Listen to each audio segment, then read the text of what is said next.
Good afternoon to you, and let me welcome you, as always, to our Wednesday relaunch. We call it relaunch because it's an opportunity to kind of start out again, and many of us do recognize on a pretty regular basis the need to be able to start again. We often wish, I hadn't done that or I hadn't said that, and it is always a chance to start all over again.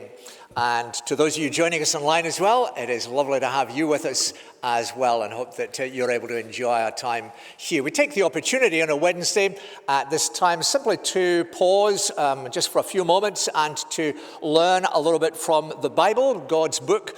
And we believe that the Lord speaks to us through his word, so that it's not just filling our heads with information, but it's the living God who knows us, loves us, cares for us, and who speaks to us through his word.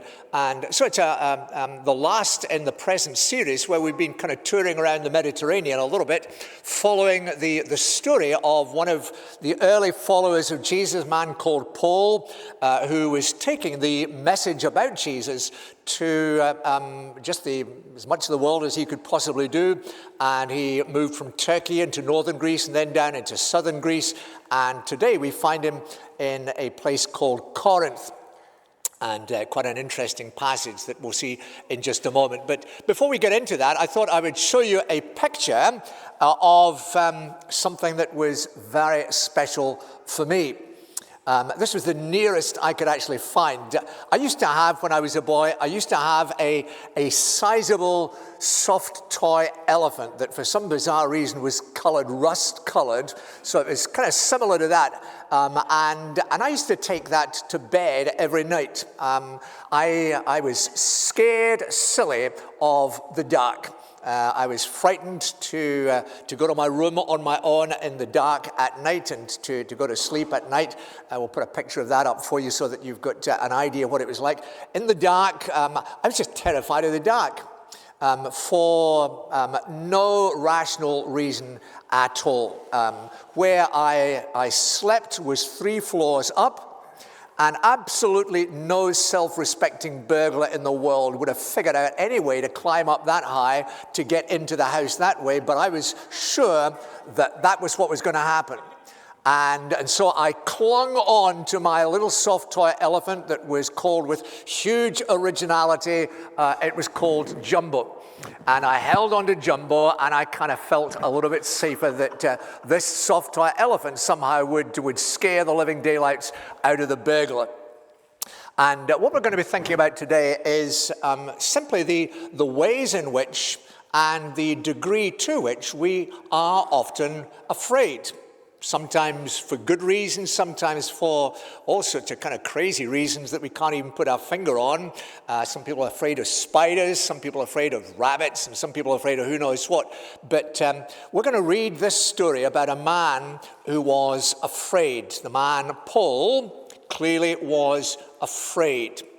And so the passage that we're going to read today speaks about the time that he had in Corinth. Corinth was a kind of big city. It was a very cosmopolitan city. It kind of straddled the Adriatic Sea and the Mediterranean Sea. And so there were people from all sorts of different countries who gathered there. And it was a pretty amoral city as well, with all sorts of stuff going on there. And Paul came to bring the good news about Jesus, all that God has done for us in Jesus. And we read the story there in Acts. We're going to read just these verses. We'll put them on the screen for you so you've got them there and you can follow as I read. So when Silas and Timothy arrived from Macedonia, that's northern Greece, Paul was occupied with the word, testifying to the Jews that the Christ was Jesus. And when they opposed and reviled him, he shook out his garments and said to them, "Your blood be on your own heads. I am innocent. From now on, I will go to the Gentiles."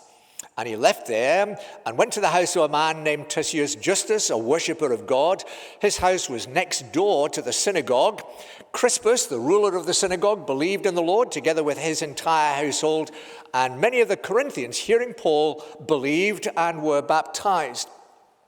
And the Lord said to Paul one night in a vision, "Do not be afraid, but go on speaking, and do not be silent, for I am with you, and no one will attack you to harm you, for I have many in this city who are my people."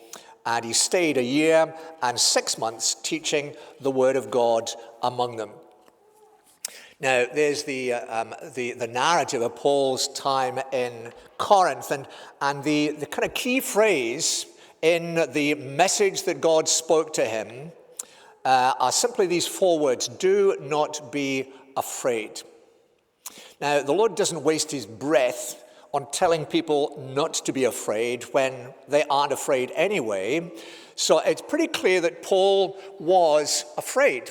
And when you think about his situation, you can understand why he was afraid. There were things that were slightly scary there. For one thing, we get the idea that he was afraid in many ways of rejection, as most of us are. We are afraid of rejection. We like people to like us. We don't like being odd one out. We don't like being on the outside. And we often are afraid of being the reject.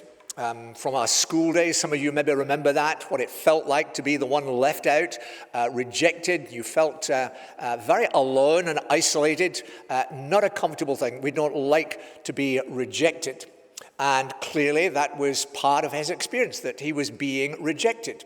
More than that, it was a little bit more than just rejection. He was clearly afraid, at least to some extent, of the attacks that would be made upon him. He'd just come from a place called Thessalonica up in the north, where he had been hounded out with physical aggression, hounded out of the city. So he kind of knew all about that. That's what often happened, that people didn't like the message. They didn't like him because he was the messenger, and therefore they took it out on him. And unless you are a kind of self-confessed masochist, you don't enjoy that. And you are frightened of that. I'm chicken. I don't like people when they start attacking me like that. I get frightened of that. I used to take a big detour on my way home from school because I discovered that on the road that was the quickest way to school, there was a big dog. And I was frightened of dogs, frightened of what the dog might do to me, that it would probably maul me, eat me, and have me for its afternoon tea type of thing. And so I took a big detour because I was frightened of the attack. Paul and we often ourselves are like that. We're frightened of what people may do to us, not just reject us, but also attack us. We don't like that. And Paul clearly had an element of that in his experience there. One of the things that we're afraid of as well is the end. What's going to happen at the end when the attacks actually become so violent that they take our life? And even when no one is attacking us, what's going to happen when we die? Because we don't have an answer to death itself. And so there is that fear of the end, the uncertainty about when it's going to come, the uncertainty about what it's going to be like when we get there. And there is that element as well. And very often too, a fourth component in the fear that we have is the fear of failure. Particularly if we're quite proud ourselves, we don't like to fail. And when we have put our hands to something, we want to know that it's going to succeed, that it's going to be some benefit from it, and we fear failure. Sometimes the fear of failure paralyzes us, so we don't even try it in the first place because we're so afraid of failing. And there's an element of that, I think, in what was going on in Corinth, because when Paul went to Corinth, he saw what a corrupt place it was. And there would have been a part of him that was just scratching his head and thinking, what on earth do you do? How on earth can you make any sort of inroad with the good news of Jesus into such a place like that? And so there was that element of the fear of failure as well. We understand that. And when you package them all together, you get that fear that is a very real thing for most of us in our lives, one way or another. Sometimes it's fear of rejection, sometimes fear of what people are going to do to us, fear sometimes of the end, of death itself, fear of failure. Whatever our failure and fear may be, what God said to the Apostle Paul was hugely significant. He said, "Do not be afraid."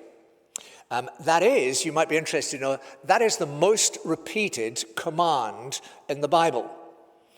It comes in various forms, and there are kind of various views on this, but there is a theory that there are actually 366 references to this command in the Bible, one for every day of the year, including a leap year.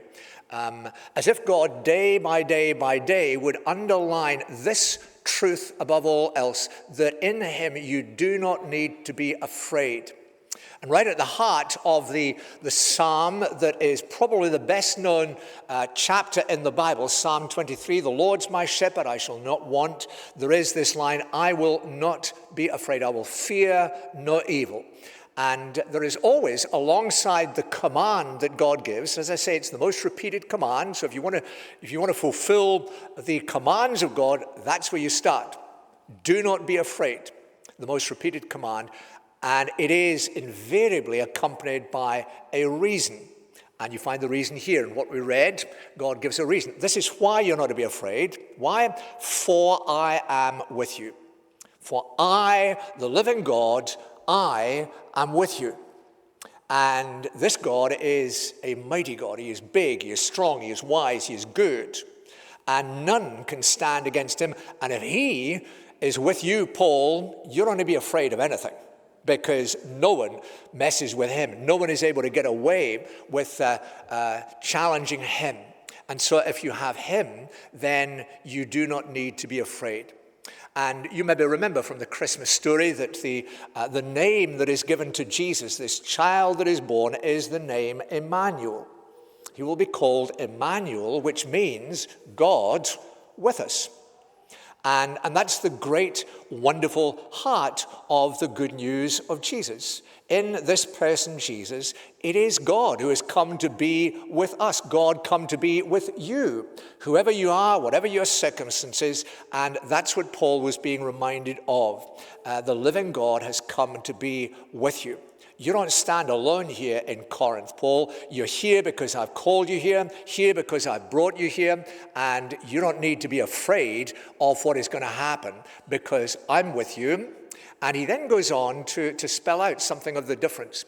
And knowing that God is with you, when you have Jesus in your life, changes everything. Watch the guy's face on the screen, and you'll see it changes. This guy who has been cowering away like that, now he is just arms in the air with delight because he knows that whatever is going to happen, God is there. God is going to do great things. And having Jesus with you changes everything, changes the dark into the day, and changes death and hopelessness into a real hopefulness and expectancy.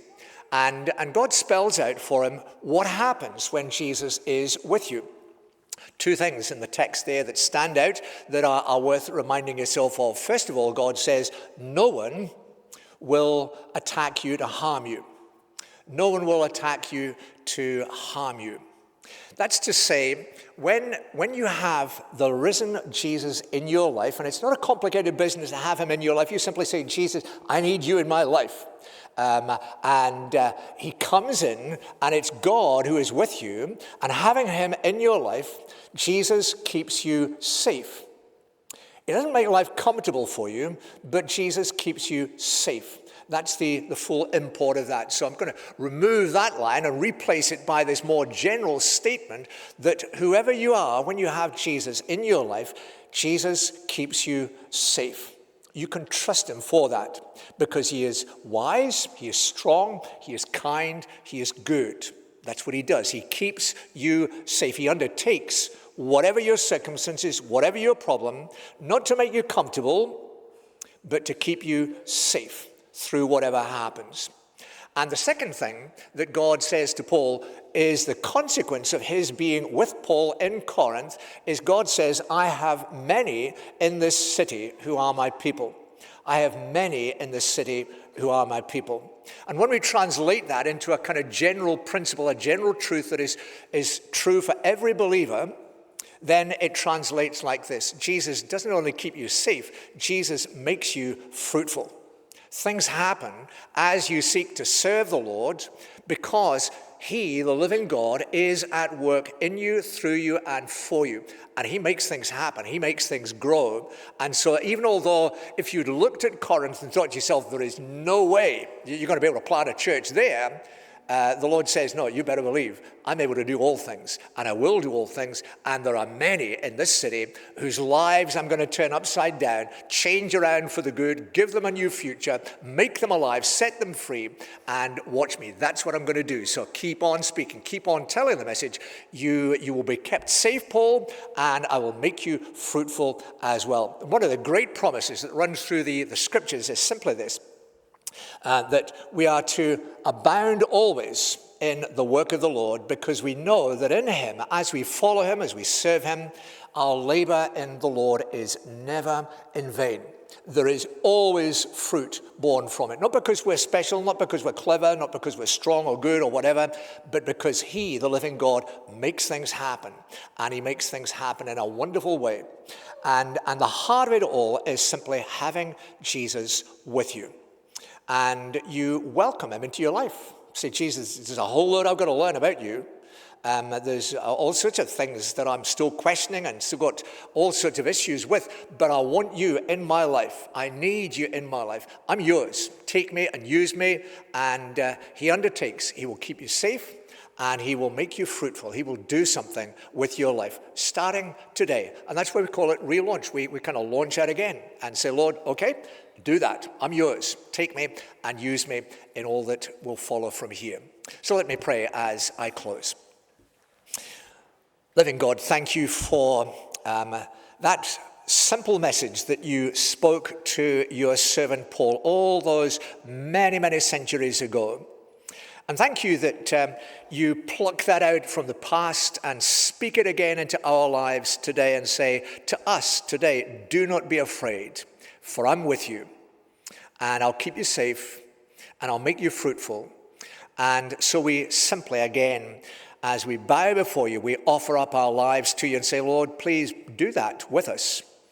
We need you to keep us safe, and we want our lives to be fruitful, to accomplish something, and not to be lived in vain. So take us and use us, please, for your own glory, and we ask it for your own name's sake. Amen. Good. Well, enjoy the rest of the time here. You don't have to rush off at all. We're here till about 3 o'clock or so. Tea, coffee, juice, and stuff like that. And we'll look forward to seeing you on a Sunday. Always, we're glad to have you with us, but also on a Wednesday, every Wednesday, lunch at 12:30.